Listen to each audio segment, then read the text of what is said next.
amiral didiratsiraka atokana fisaona-pirenena ny andro ny 7 martsa 2020 andevenana azy. Nisaona ihany koa ny tontolo ara-javakanto odimandry teo amin'ny fahaenina amin'ny 30 taona ny datansa.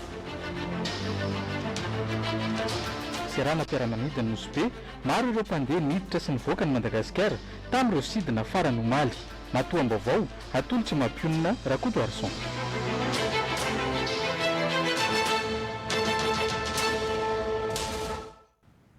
Magnanakory alantsika jiaby tonga soa ato anatin'ny fampahalamba-baovao ny televiziona malagasy amin'ity matinal ity mikaikatsika anaraka izany hatramin'ny farany vaovao mampalahelo eto amin'ny firenena no anokafantsika ny tapany voalohany ny fampahalamba-baovao nodimandry androany ny filoha teo aloha amiraly Didier Ratsiraka tao amin'ny hôpitaly miaramila Soavinandrina raha ny fandaharam-potoana dia ao amin'ny chapelle Omiyany no andrasana andrazana toy izao ny zava-misy teny an-toerana ho tateriny voahirina Esperan Sirija Rakotsontsika.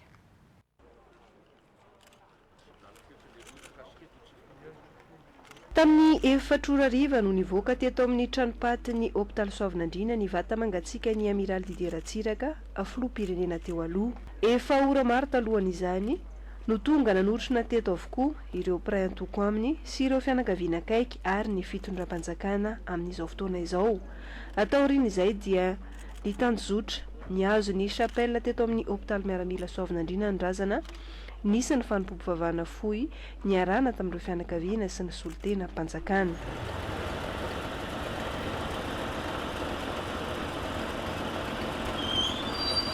Eto amin'ny chapelle ny Omi no andrasana ny nofo mangatsiaka ary raha pitso 7 martsa no anatanterahana ny fandevenana.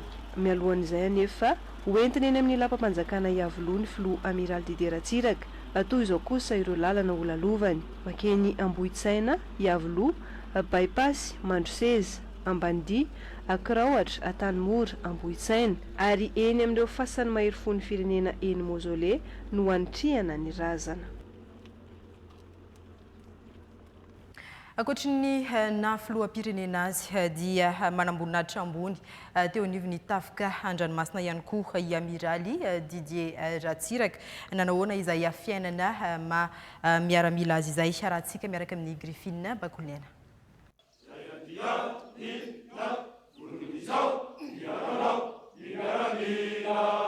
Isan'ireo ray mpanorona ny tafika malagasy amiraly Didier Ratsiraka. Roa taona taoriny nitsangana ny tafika malagasy tamin'ny taona 1990 niditra teo anivy ny tafika an-dranomasina izy rehefa avy niofana tamin'ny école des élèves officiers de la marine. Izy no manamboninahitra malagasy voalohany nandrafitra ny corps marine tamin'ny fotoanandrony nitondra ny galona enseigne des vaisseaux de 2e classe tamin'ny octobre 2019 niaraka tamin'ny sambo patrouilleur Melaka. Janoary 2019 nahazo galona enseigne des vaisseaux de première classe manamboninahitra niaraka tamin'ny patrouilleur Tanamasoandro. Ary izy ihany koa no manamboninahitra malagasy voalohany ny baiko sambo tamin'ny taona 1919 nitondra ny galona lieutenant des vaisseaux izay ny baiko ny sambo Mailaka faharoa.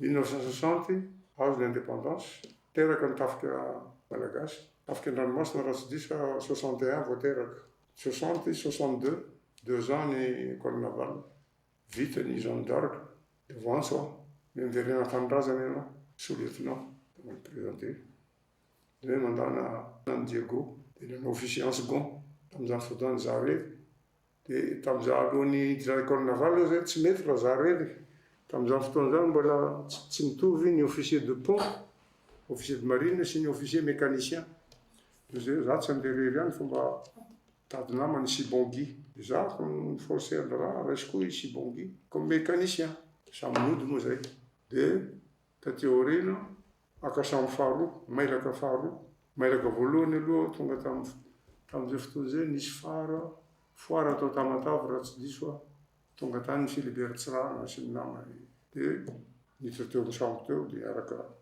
nandeha zay nazira tany Nosy Alana nentina Bajerenjareo fa salahoany ty sambo kely ty de kely loatra ty aloha mitady sambo lehibehibe de nalefa tany Cherbourg aka ny Mailaka faharoa miaraka amin'ny commandant français zany manazatra teny zany ça s'appelle prendre la suite du commandement satria zany no commande an'le chambre raha théorie. Capitaine de corvette tamin'ny taona 1970 tamin'ny tondrany galona eo ihany koa no na ministry ny raharaham-bahiny azy teo amin'ny fahenina amin'ny 30 taonany. Tamin'ny taona 1970 nianatra tamin'ny école supérieure de guerre navale tany Paris amiral Didier Ratsiraka ary nahazo galona capitaine de frégate tamin'ny janoary 1970 ka tamin'ny tondrany galona ihany koa no nahalany azy ho filohan'ny république. Janoary 1970 nahazo galona contre-amiral ary tamin'ny taona 1970 nahazo galona amiral ary kintana 5 no galona nentin'ny farany. Tao anatiny fankalazana ny fa-enimpolo taona ny tafika an-dranomasina malagasy naneho ny faniriny ho an'ny tafika an-dranomasina malagasy amiral Didier Ratsiraka sady namela hafatra. Maniry raha maniry raha manana rampiny oenty-manana ny gouvernementa mba isambo ataoko hoe tsy mifidy lalana, tsy mifidy ranomasina, afaka manohitra ranomasina, mba isambo afaka manao an'izany ahafahana miaro any Madagasikara avy any avaratra ka hatrany atsimo andrefana antsinanana. Endre tompoko endre ankizy aza manao zavatra tsy ara-dalàna, ataovy ara-dalàna daholo ny zavatra atao rehetra. Azo atao ny manao marin, azo atao ny manao aviateur. Ny marin moa sady manana possibilité mitondra roplanina, mitondra sous-marin, mitondra sambo ary manao tafika an-tanety. Zay mba avantagentsika marin, azontsika atao daholo zany. Misy ny fusilier marin, misy ny aviateur, misy porte-avion, misy porte-hélicoptère, misy ny sous-marin. Nisotro ronono tamin'ny taona 1970 amiral Didier Ratsiraka. 13 taona sy 2 volana ary 9 andro nanaovana ny asa fanompoam-pirenena.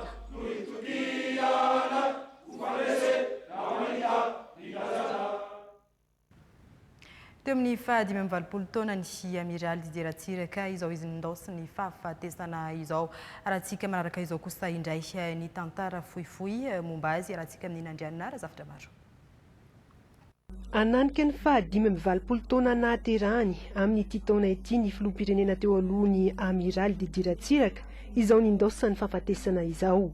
Teraka tamin'ny 4 novambra 1970 tany Vatomandry ny amiraly.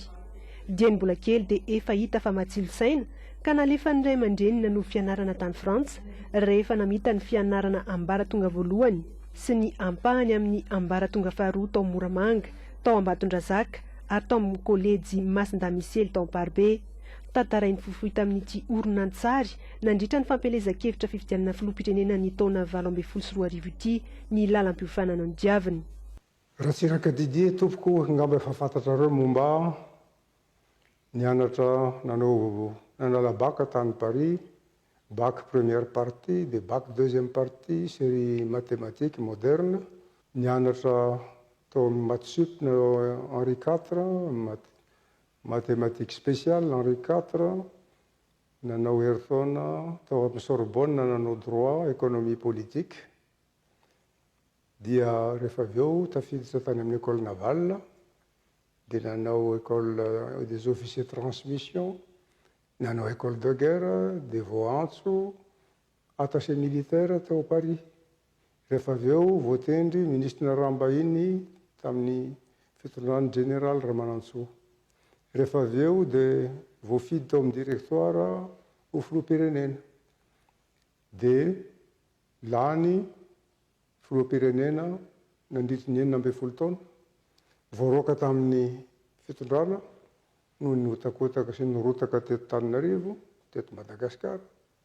Dia mba tafaverina tamin'ny fitondrana ihany 7 ka hatramin'ny 2 Noho ny krizy sy ny disadisa ara-politika nateraky ny fifidianana tamin'ny taona 2 ny sitaka niala tamin'ny toerany ny filoha Ratsiraka Didier.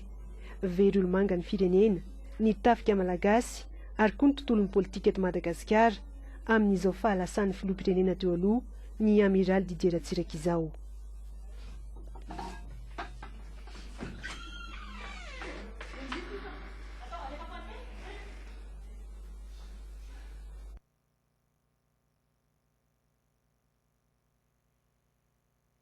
Fa manoloana ny zava-misy eto amin'ny firenena amin'ny fahalasana ny filoha teo aloha izay dia nanao tafafohy tamin'ny vahoaka malagasy ny filoham-pirenena Andry Rajoelina iverenantsika rahany izay.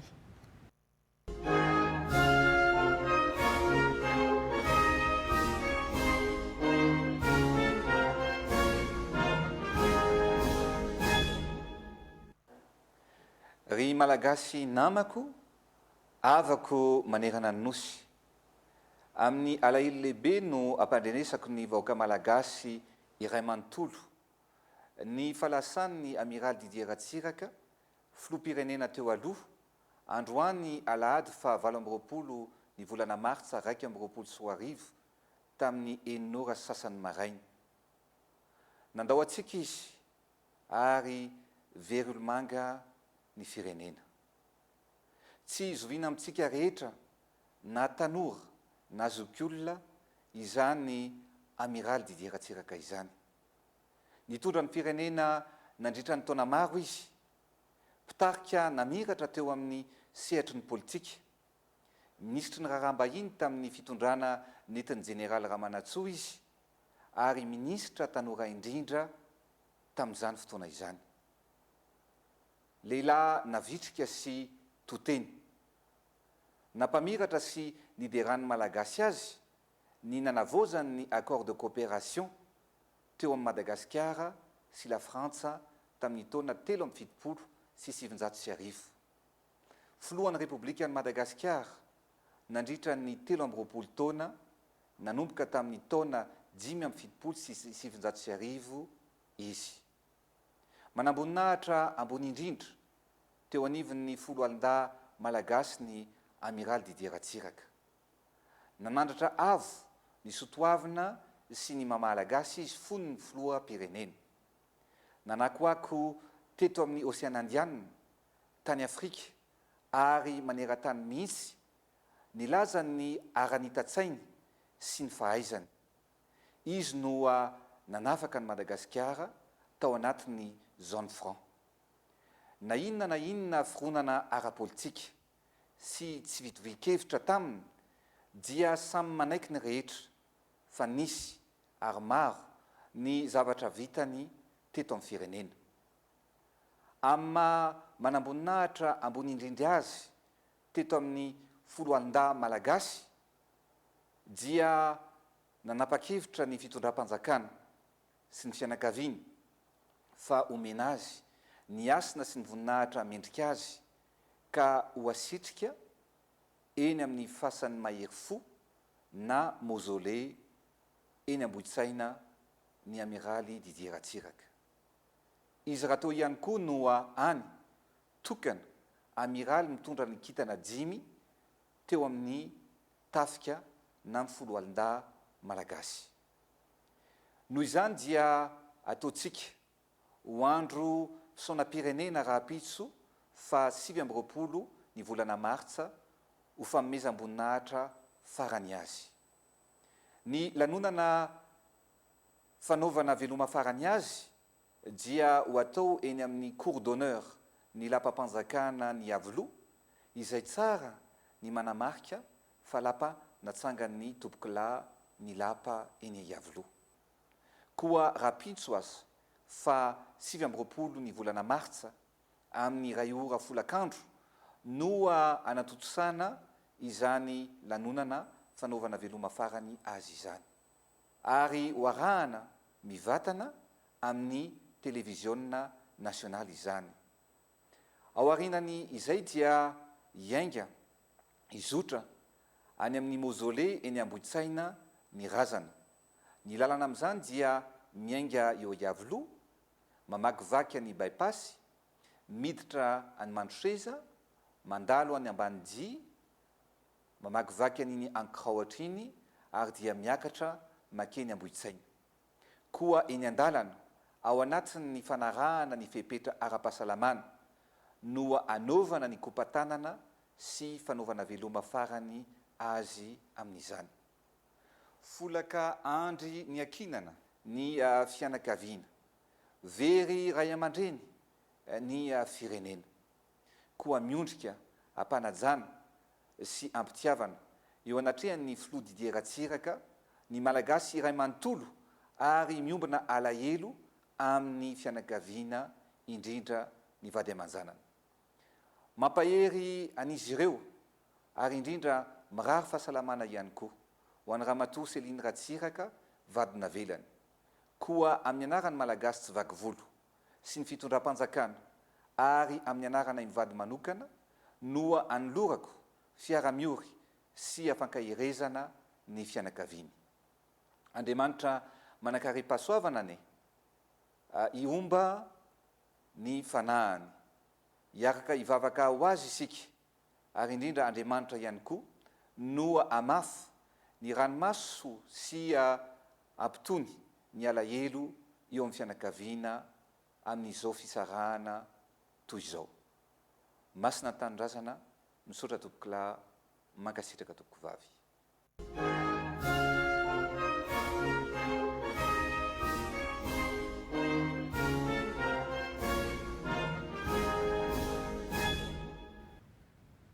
Ho toy izay fanambarana teo izay dia namoaka didim-panjakana laharana 1 tsipika 27 sy 300 ny filohan'ny Repoblikan'i Madagasikara izay manambara ny mahandro fisaonam-pirenena ny andro ny 27 ny volana Martsa 1 sy 2 ao amin'ny andininy voalohany.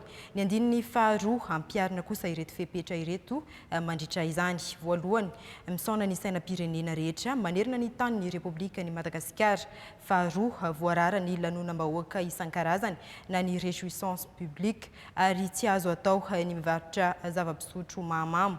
Andininy fahatelo, manan-kery avy hatrany izao fanapahan-kevitra izao vantany vao mivoaka amin'ny Haino Manjery, natao teto Antananarivo ny fa 27 ny volana Martsa 20 sy 2.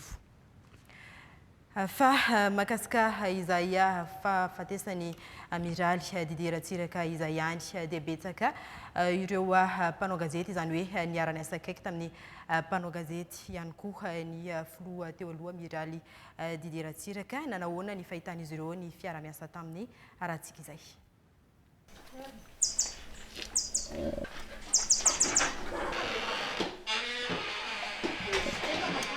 Mbato amin'ny tokantrano ny Liliane Andriambololona, manahoana Liliane Andriambololona namana mpanao gazety.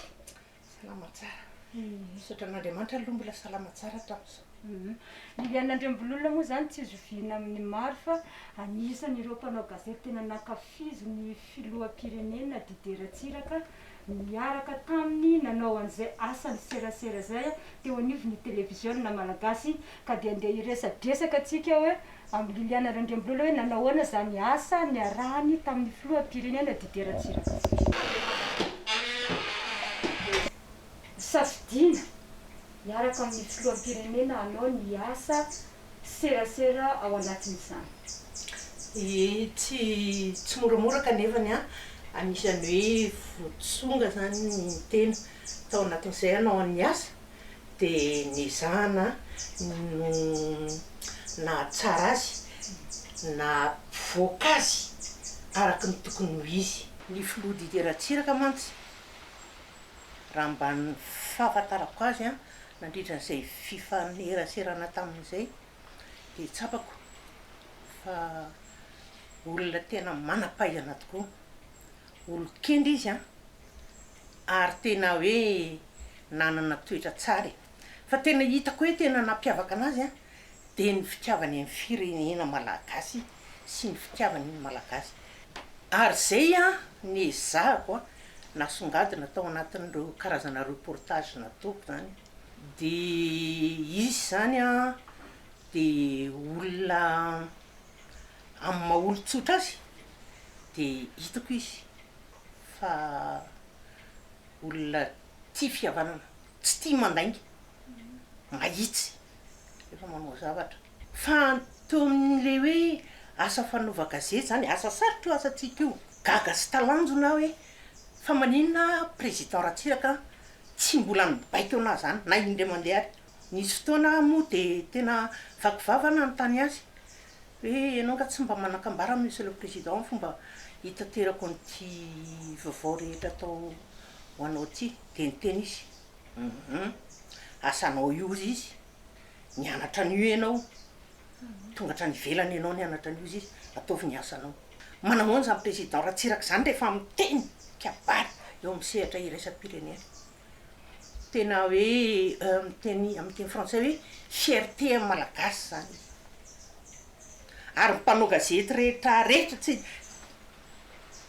nandalovanay tamin'ireny sehatra iraisam-pirenena reny nanaiky azy daholo tamin'izany fotoana zany ve Liliana Andriambololona hoe ny président mihitsy ve ny filoham-pirenena ve no misafidy hoe mpanao gazety ihany sy caméraman ihany no miaraka amiko raha izaho manokana aloha dia natsona miaraka taminy iteny amin'ny radio-pirenena filoha Didier Ratsiraka tena miandry fatratra mihitsy ny olona rehetrarehetra hoe inona no tena nahatonga an'izay anareo tao anatin'izay serasera tena hitako hoe nahatonga an'izay satria ny président Ratsiraka nahay teny izy rehefa hikabary izy tena milaza hoe zavatra marina ao an-tsainy miresaka tena amfo izy miresaka ao anatin'ny fitiavana izy miresaka ao anatin'ny fahendreny izy voasafony ny zavatra teneniny daholo ny olona rehetrarehetra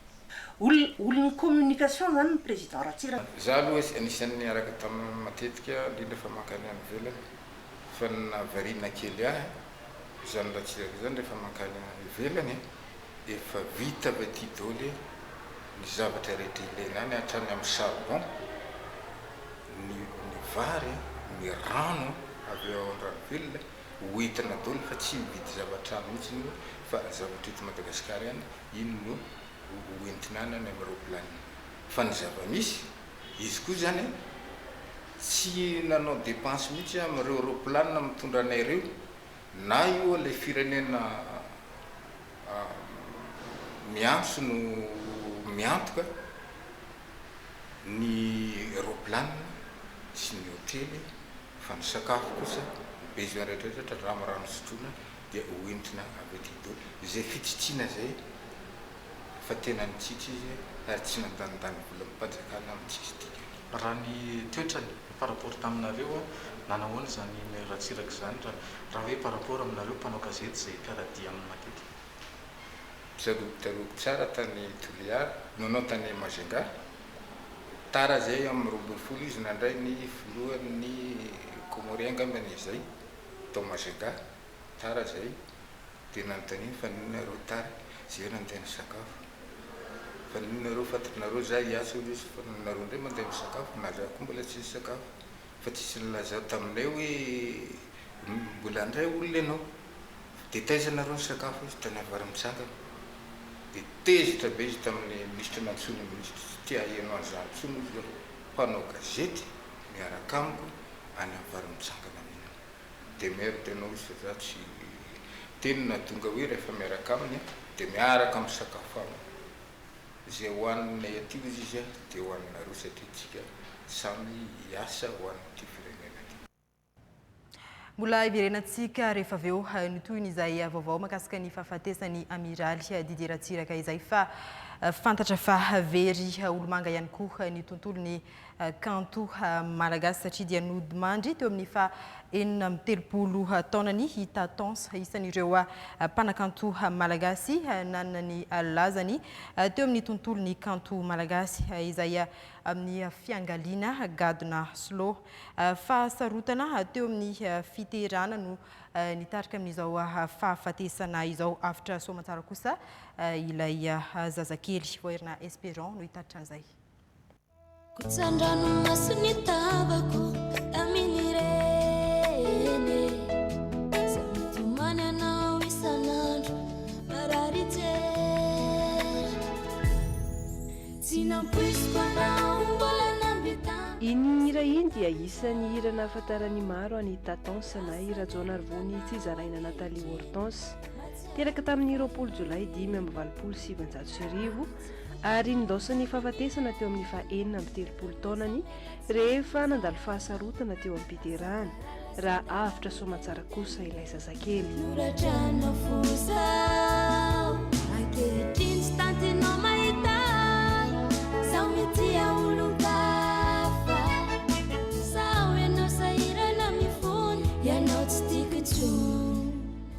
ny taona 14 Itatansa no nanomboka niditra teo amin'ny sehatra ny kanto ary isany nahalalana azy ny fikaloana ireo ira-pitiavana mifono anatra. Maro ny tsinino izao fahalasana tampoka izao ary naneo ny alahelony.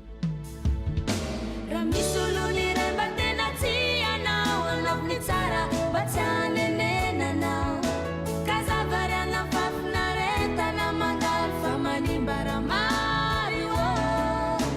dia volaina anaty anao fandalovana za fiainan'izao fizao e soran'eritreritrao tsy tiako tsony anao. Mpanakanto fantadaza namela mamy teo amin'ny sehatry ny Irasidi Itatansa ary namela mamy ihany koa ho any ireo mpankafy azy.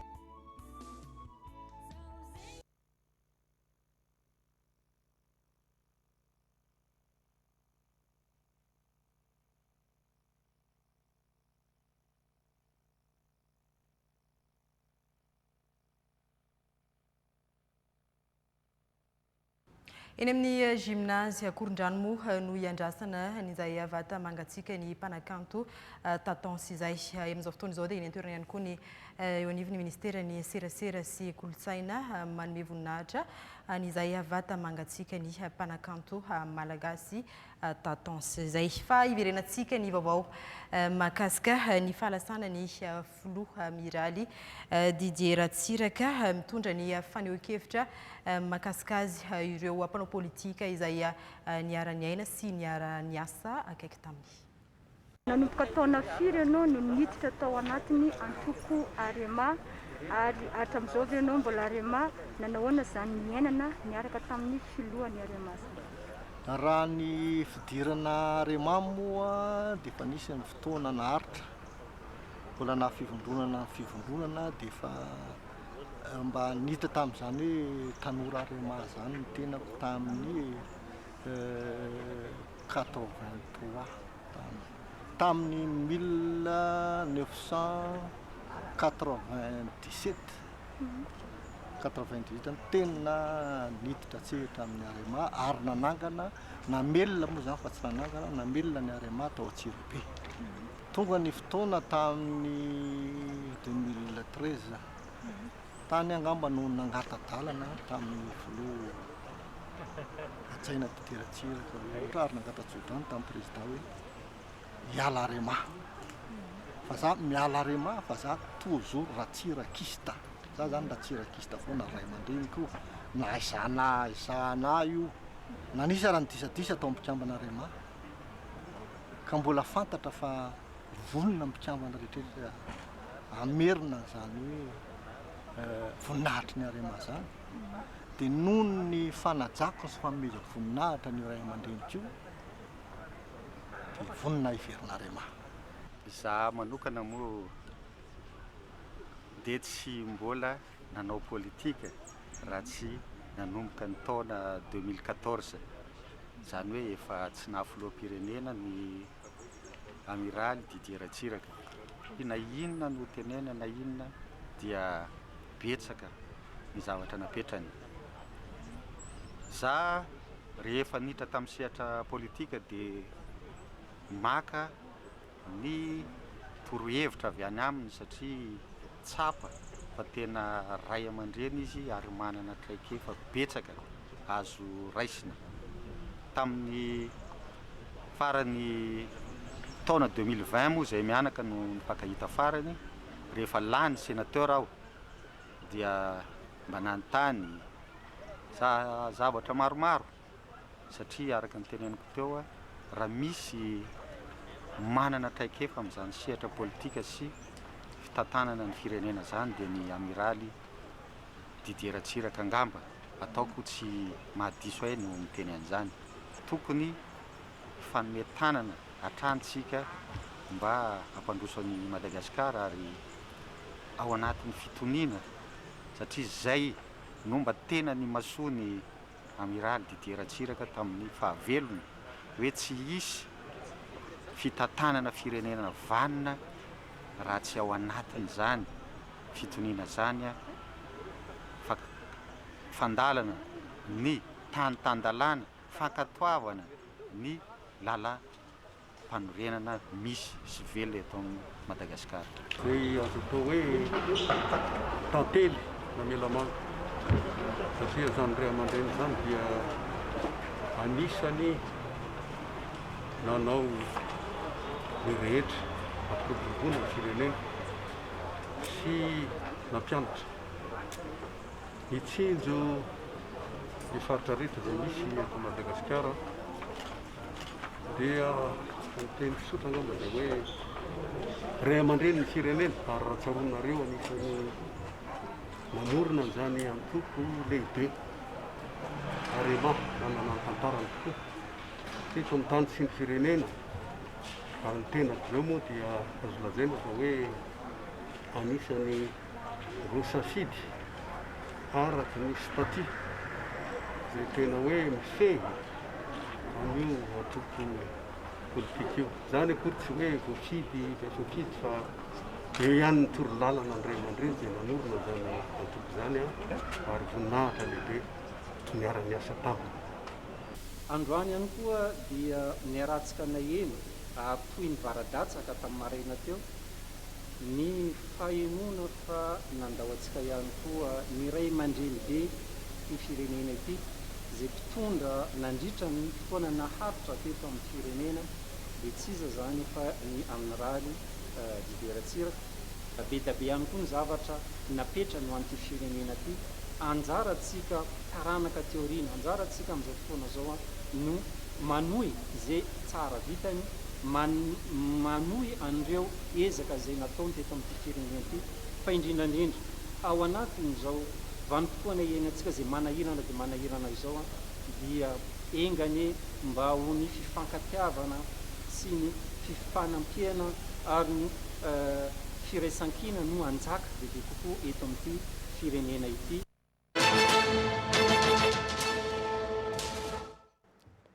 Ny ekipany televiziona malagasy dia mitondra ny teny fampionona ho an'ireo fianakaviany olomanga ny firenena izay nindosany fahafatesana tamin'ity androany ity ny ray aman-dreny amiraly Didier Ratsiraka sy ny mpanakanto Tatansa miompo amin'ny vahoaka malagasy tsy ankanavaka ihany koa.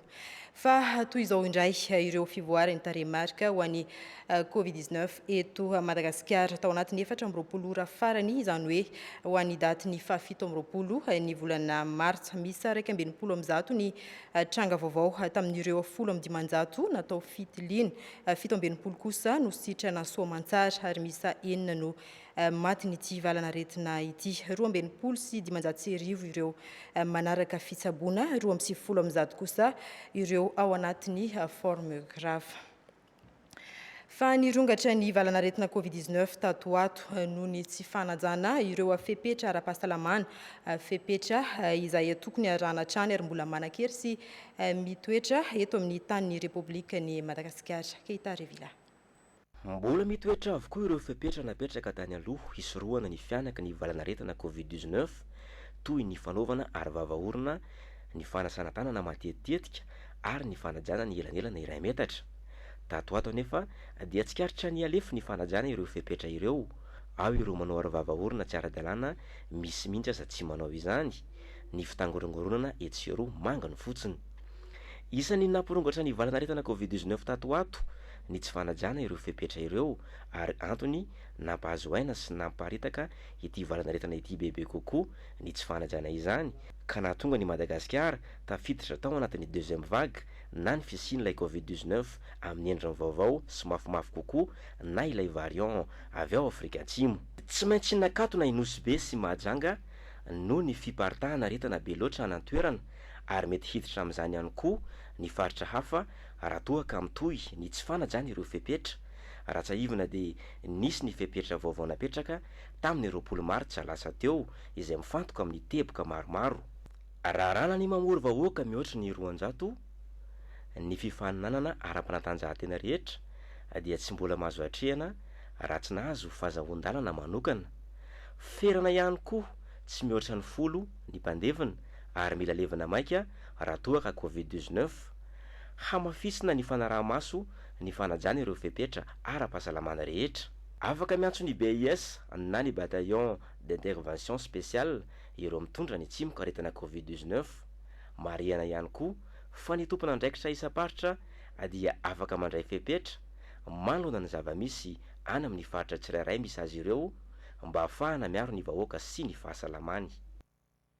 Famandidina ny fitaterana anabakabaka ny farana omaly ny sidina iraisam-pirenena miditra sy mivoaka ao amin'ny seranam-piaramanidina Nosy araky ny fepetra no raisy ny filoam-pirenena amanjaton'ireo mpandeha miditra sy nivoaka ho an'ny sidina farany izay nisy omaly. Sarza Florent, televiziona malagasy Nosy.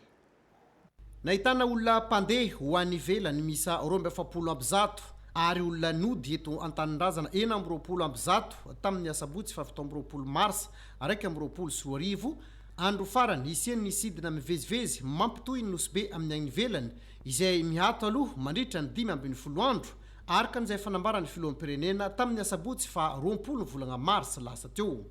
Ny faragny anty zegny ny vol izay fandraisantsika hoe 3 fois par semaine avy any Éthiopie tsy maintsy manao test ny PCR aloha manao prélèvement dia manao 48 heures koa zareo agny amin'ny hôtel izay nisafidiny zareo zay vao afaka mivoaka raha ohatra ka mivoaka po négatif ny valin'ny PCR zareo après 48 heures ka afatrafitra amin'ny population jiaby ôka kajantsika ny geste barrière satria zay niany zay ny solution raiky afahantsika hoe mampibiana aéroport niangatantsika hoe miavany après 15 jours raha ohatra ka antsika ho tendre vers hoe 0 cas zegny aty amin'ny Nosy.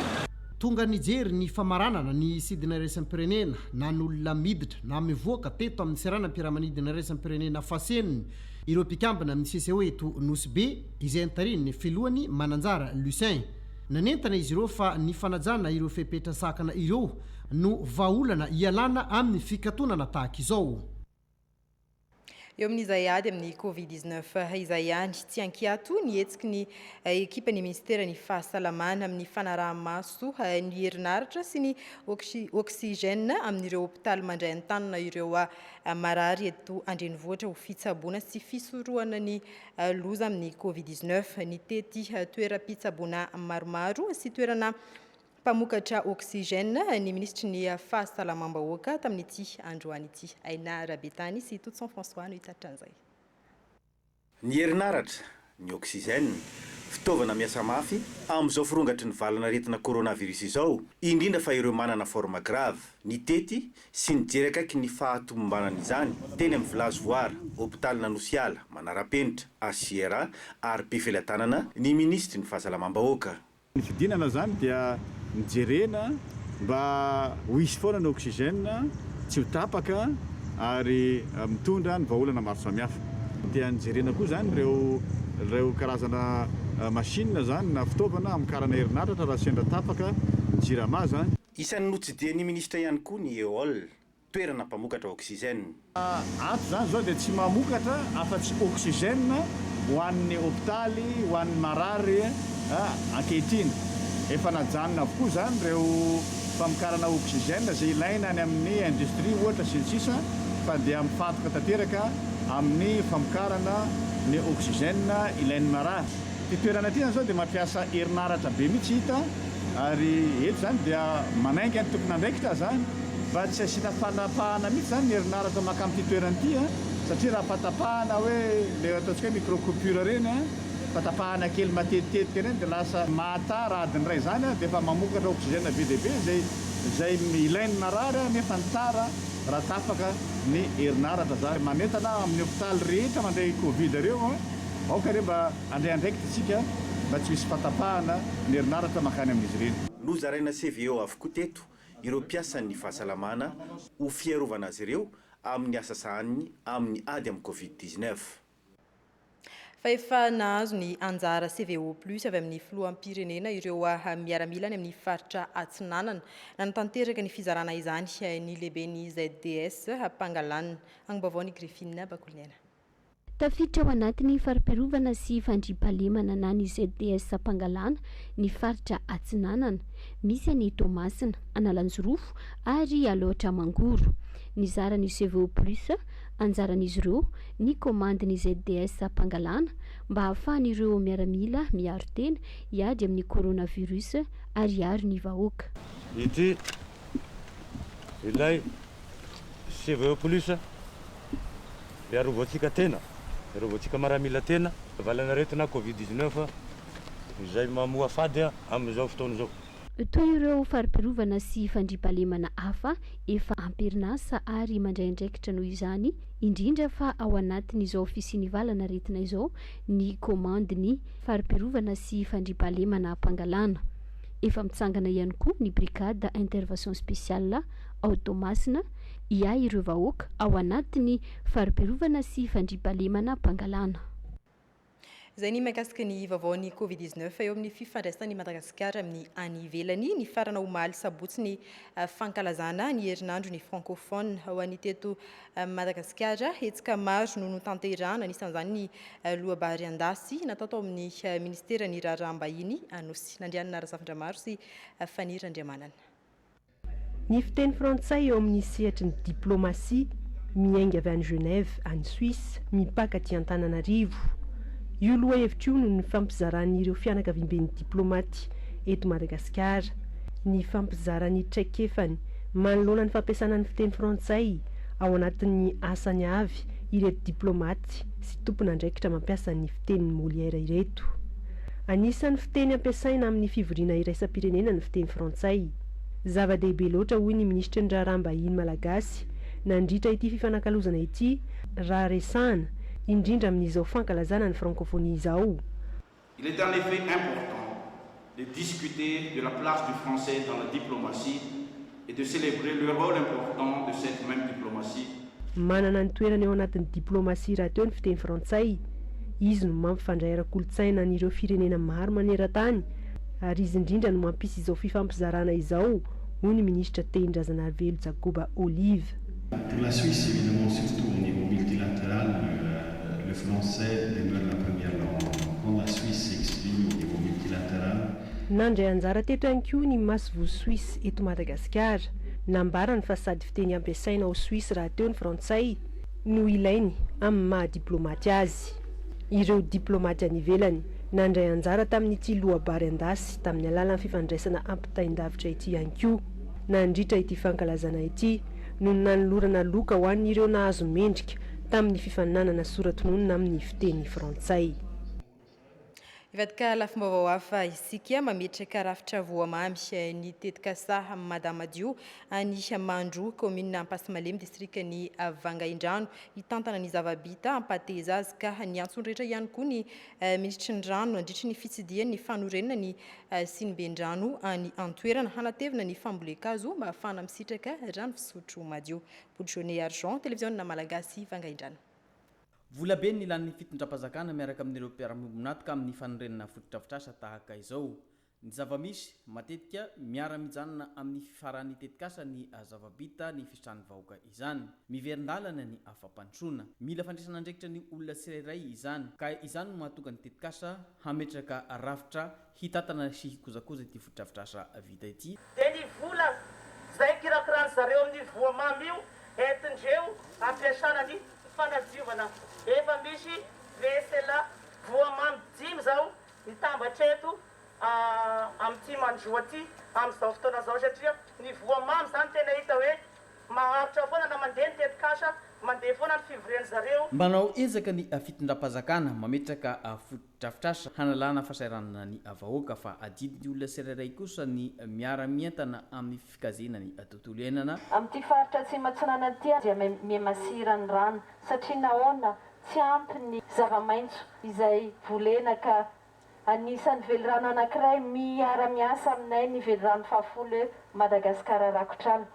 Raha tsy misy ny ala tsy misy ny rano ka izay no antoky pisin'ny velorano faharoa hoe rano ho an'ny rehetra. Miankina amin'ny fahadiovan'ny tanàna afaka amin'ny fangerena akalamanjana ka mampiasa lavapiringa avokoa ny isa-tokantrano no ahajahoana fototra-fitrasa tahaka izao. Fanazo fitaovana hoentina manadio ny toerana fivezivezen'ny olona maro ny any Vohipeno tamin'ny alalan'ny ministry ny rano mba hisoroana ny fiparitana ivalana retina coronavirus na tsy mbola ahitana izany aza ny any antoerana. Nandray izany ny gouvernoura ny faritra Vatovavy Fitovinany. Télévision malagasy Vohipeno. tonga nanatitra fitaovana fanasan-tanana sy savony teto vohipeno ny minisitry ny rano sy ny fidiovana ho fisoroana sahady nisy fiparitany valanaretina coronavirus ngady mbola sy ahitana izany aza aty antoerana teto nanamarany fa anisany hisitraka fotodrafitrasa raha ny fisotro madio ny ato amin'ny distrikany vohipeno. Fahazo ny fotodrafitrasa momba ny fanatsarana momba ny rano fisotro madio ny eto amin'ny chef lieu de district ary ireo commune ihany koa dia hojerena ny anatanterahana n'izany fotodrafitrasa momba ny rano fisotro madio izany ao anatiny ady amin'ny coronavirus itsika ary mitondra ihany koa ny fitaovana fanasana tanana ny fitaovana famindrahana anadiovana fanadiovana izany izay ho ampiasain'ny tanàna ny distrikany vohipeno izany amin'ny tokony ho izy ao koa ireo savony izay nomeny ministère an-drano fanadiovana sy fidiovana. Misy ny cache-bouche manaraka ny lalan-tsaina izay apetraky ny filoham-pirenena Andry Rajoelina sy ny prime ministre Tsay Christian satria raha tsy miray hina isika dia tsy tonga amin'ny fampandrosoana. Fa natolotra teto ihany koa ny telefônina izay nampanantenainy ny ministry ny poitra sy ny fifandraisan-davitra ary ny ahitao arakazy mirindra tamin'ny fandalovany taty antoerana ho an'ireo mpianatra nosongaina tamin'izany.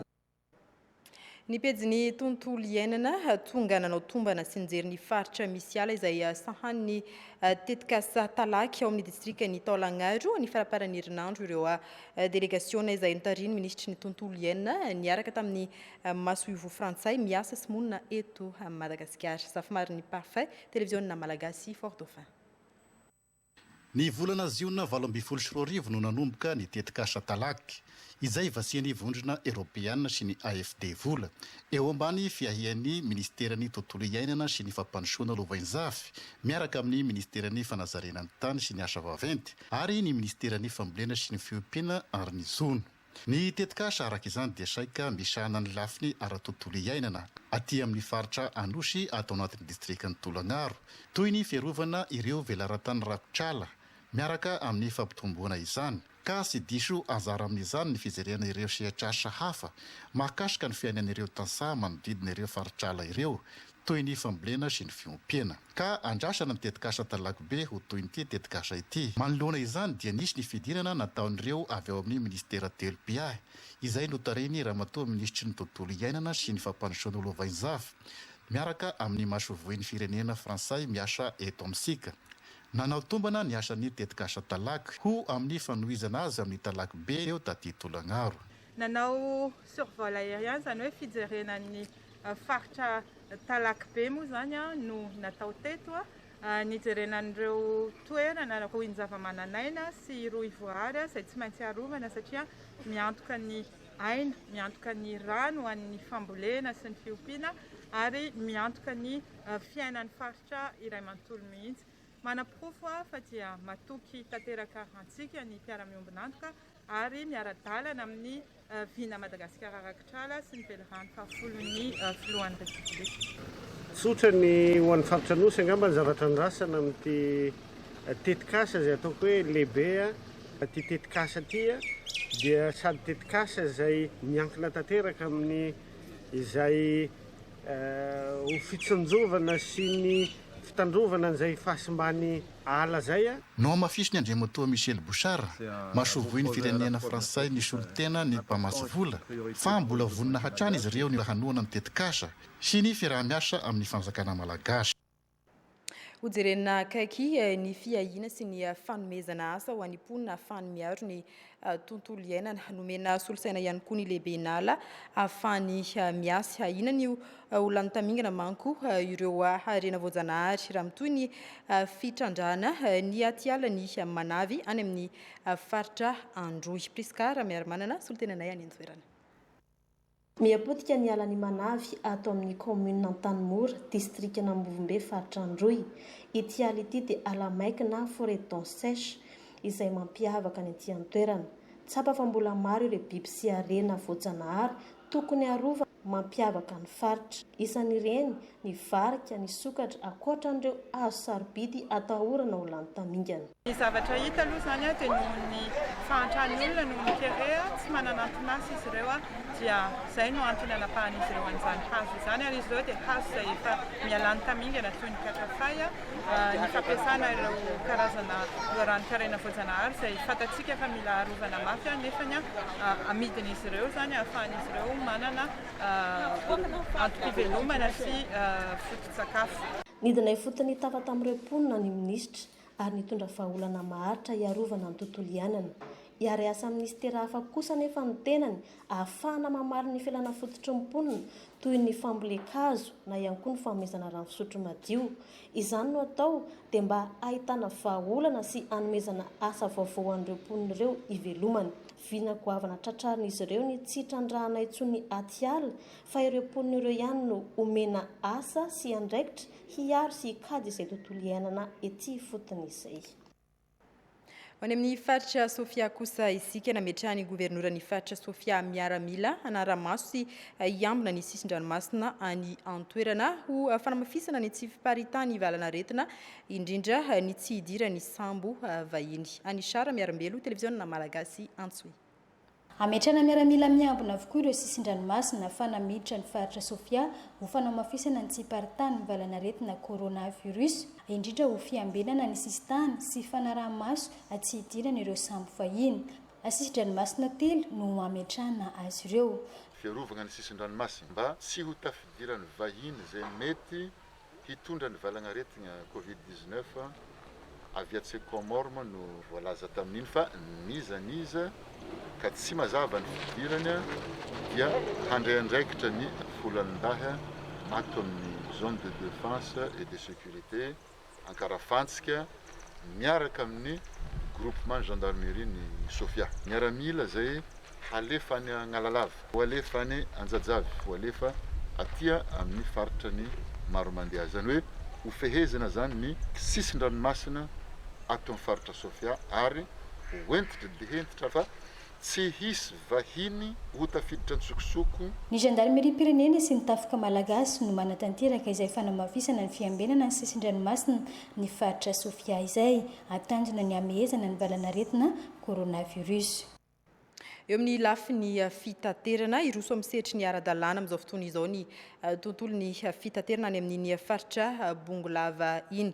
Efa mijorana ny toerana ny tendro ny ATT sy ny birao iasany ka tsy voatery hiakatra andrenivohitra intsony ny mpitatitra raha hikarakara antota taratasy mahakasika ny fiara. Misa rakotondrainy be televiziona malagasy Tsiroany Mandidy.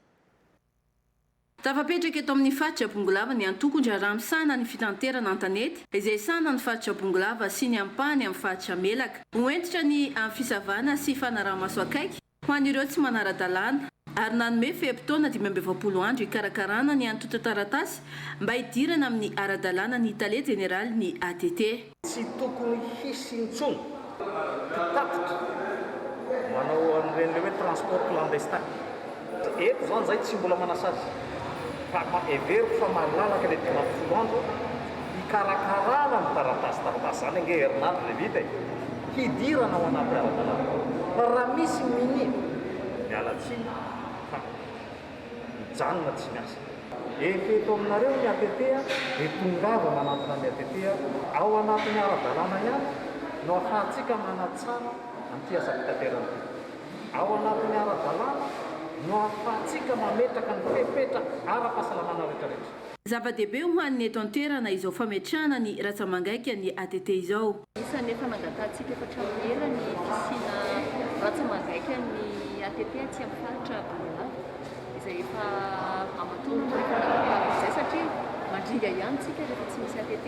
Ankehitriny nefa ny manana antsika amin'izao fotoana izao dia rava-soa rava-tsara ary misy manantena fa afaka hiara-iasa tsara. Mariana moa fa aorian'ity fehi-potoana nomena ity dia hiatra avy hatrany ireo sazy ho an'ireo mini mandika izany.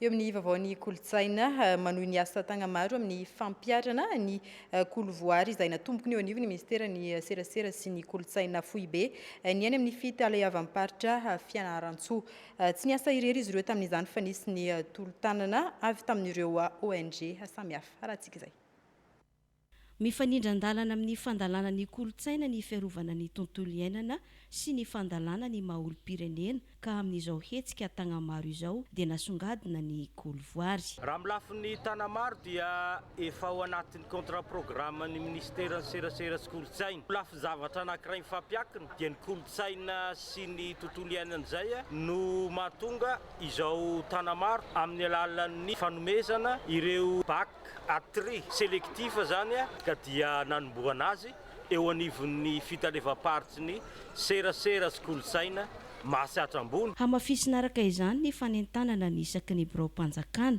ny amin'ny fanajana ireo fihetsika tsotra ho an'ny kolovoary izay. Ny fanometanana tamin'ny sampandraraparitsy ny serasera sy ny kolotsaina ny avy amin'ny ONG ny tantsika sy ny ao amin'ny tanora sy ny fanatanjahantena. Fanomboana ihany ity androany ity fa mbola samy hasiana avokoa any amin'ireo toerana manatantara maro ato amin'ny faritra Matsiatra ambony.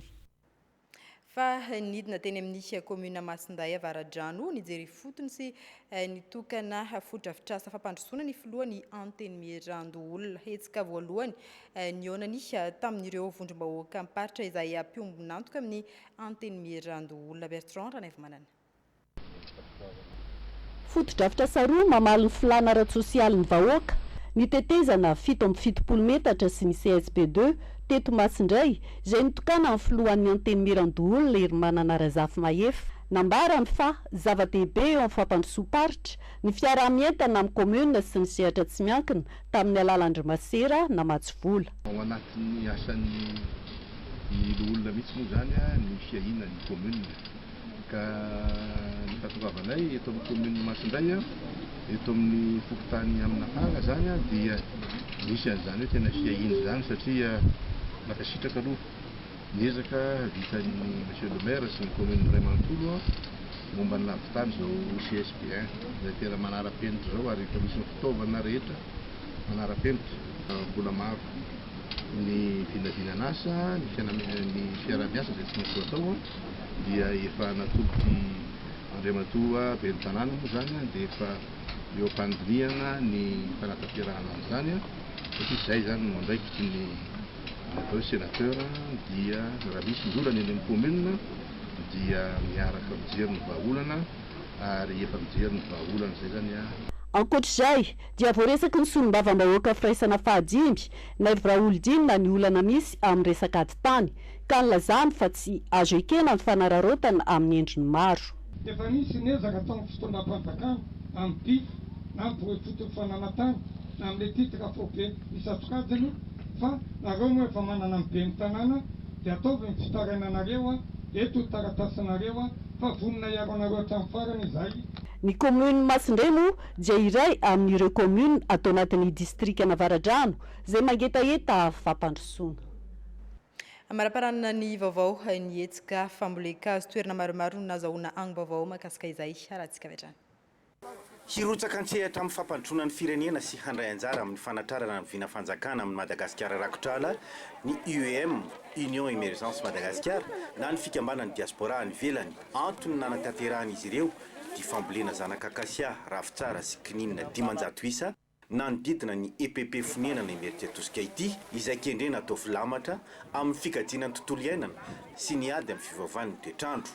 Mba ho fanatanterahana ny politika mpanjakana ny amin'ny amiarenana indray Madagasikara honosy maitso indrindra ilay tanjona izay napetraka ny Andriamatoa filoham-pirenena fanatanterahana ny fambolekazo dia mandray anjara androany ny fikambanana Union Emergence Madagascar izay fikambanana nijoro tany a France najoro nireo diaspora malagasy zanakazo 500 no volenay izany dia iaraha-miasa amin'ny ministera ny environnement.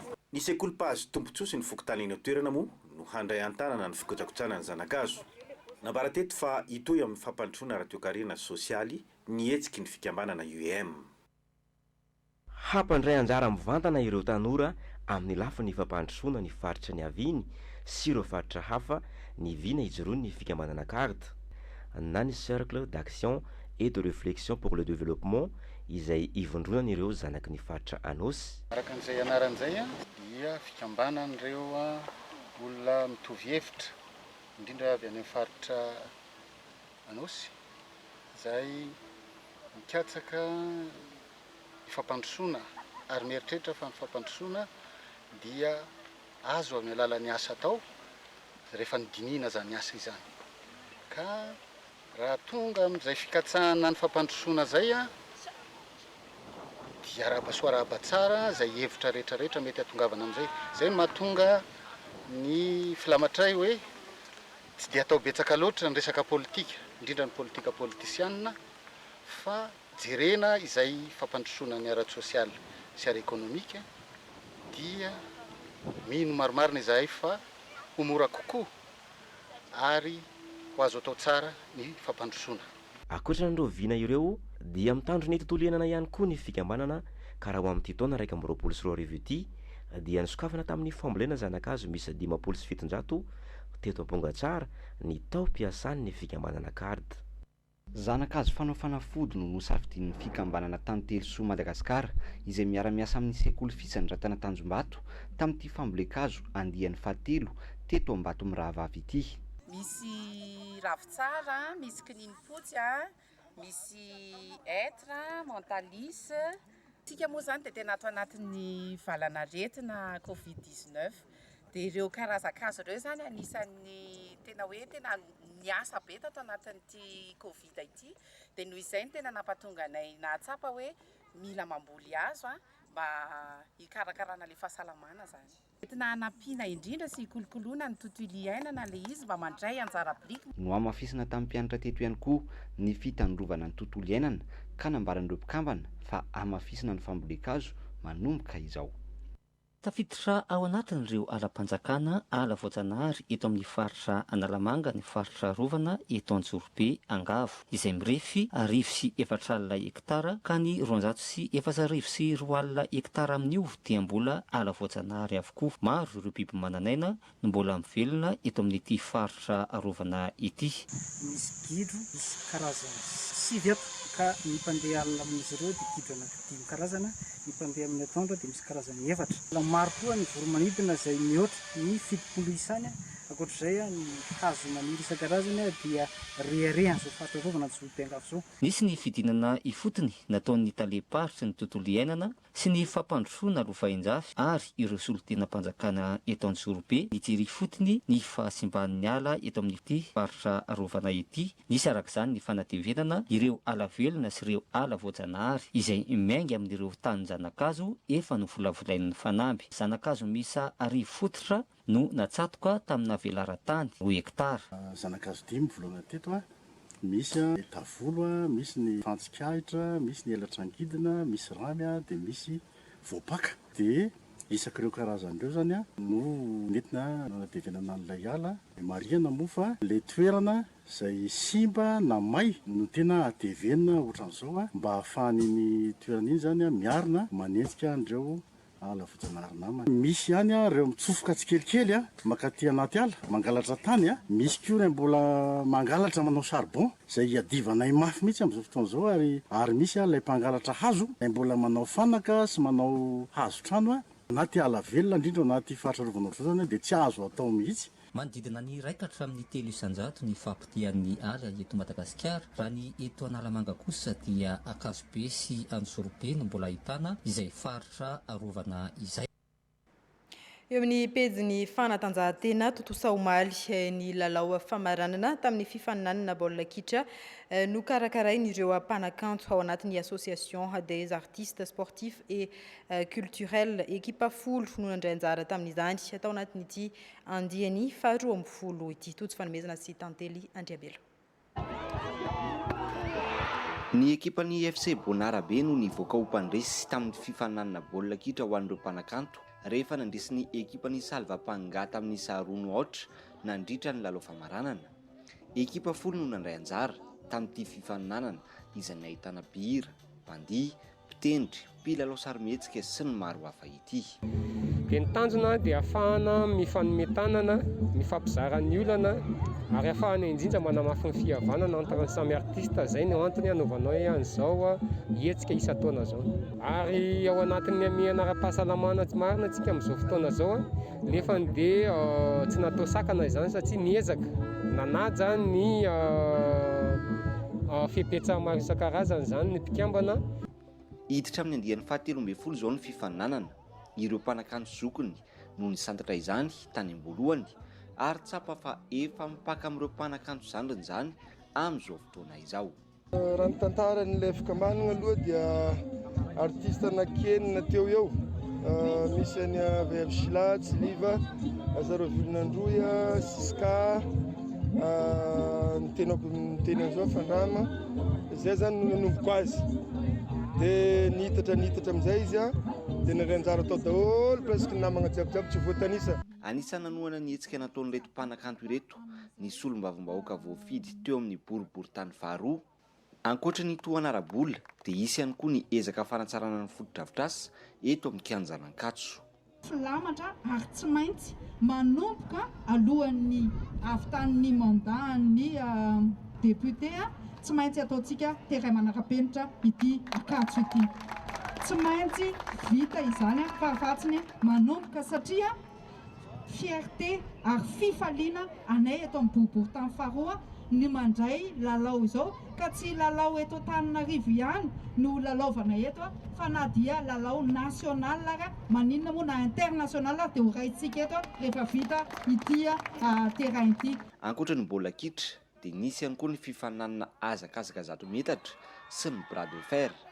Ho fananjalany fepetra ara-pahasalamana dia fanolorana amboara sy loka tsotsotra no natao fa ny fety izay nokasain'ireo mpanakanto ho tanterahana kosa dia nahemotra amin'ny fotoana hafa. Mialohan'ny tena isarahantsika dia averina ity fampahafantarana ity namoaka didim-panjakana larina 124 tsipika 27 ny filohan'ny Repoblikan'i Madagasikara izay manambara ny mahandro fisaonam-pirenena ny andro ny 27 ny volana Martsa 124 ao amin'ny andininy voalohany. Ny andininy faharoa ampiarina kosa ireto fepetra ireto mandritra izany.